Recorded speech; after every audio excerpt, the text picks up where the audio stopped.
સરથાણા વિસ્તારમાં 17 વર્ષીય પાટીદાર સમાજની સગીરા દીકરીનું અપહરણ કરી દુષ્કર્મ આચરનાર આરોપીને પોલીસે ઝડપી પાડ્યો છે. સરથાણા પોલીસે અરવિંદ પંચાસરા નામના 26 વર્ષીય યુવકની ધરપકડ કરી છે. આરોપીએ સગીરાને પ્રેમ જાળમાં ફસાવીને તેના અપહરણ બાદ તેના પર દુષ્કર્મ આચર્યું હોવાનું સામે આવ્યું છે. આ ઘટનાને લઈને પાટીદાર સમાજમાં ભારે રોષ ફેલાયો હતો. ફરિયાદ નોંધાયા બાદ પણ 35 દિવસ સુધી સરથાણા પોલીસ દ્વારા કોઈ કાર્યવાહી ન થતા સમાજના અગ્રણીઓએ પોલીસ સ્ટેશનનો ઘેરાવ કર્યો હતો. ત્યારબાદ પોલીસ કમિશનરે સરથાણા પોલીસ ઇન્સ્પેક્ટરને આડે હાથે લઈને સમગ્ર તપાસ ક્રાઇમ બ્રાન્ચને સોંપી હતી. ક્રાઇમ બ્રાન્ચને તપાસ સોંપ્યા બાદ માત્ર 2 દિવસમાં જ આરોપી ઝડપાયો હતો.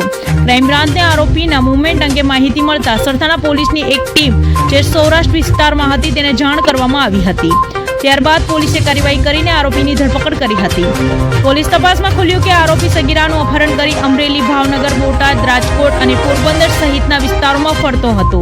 પોલીસે તમામ સ્થળે તપાસ કરી અંતે બોટાદ જિલ્લાના ઢસા વિસ્તારમાં માંડવા ગામેથી આરોપીને સગીરા સાથે ઝડપી પાડ્યો હતો. આરોપી પાસેથી એક બોલેરો પિકઅપ વાન પણ પોલીસે જપ્ત કર્યું હતું. આરોપી મૂળ અમરેલી જિલ્લાના લાઠી તાલુકાના અકાળા ગામનો રહેવાસી હોવાનું સામે આવ્યું છે. હાલ સમગ્ર મામલે સુરત ક્રાઇમ બ્રાન્ચ દ્વારા વધુ તપાસ હાથ ધરવામાં આવી રહી છે.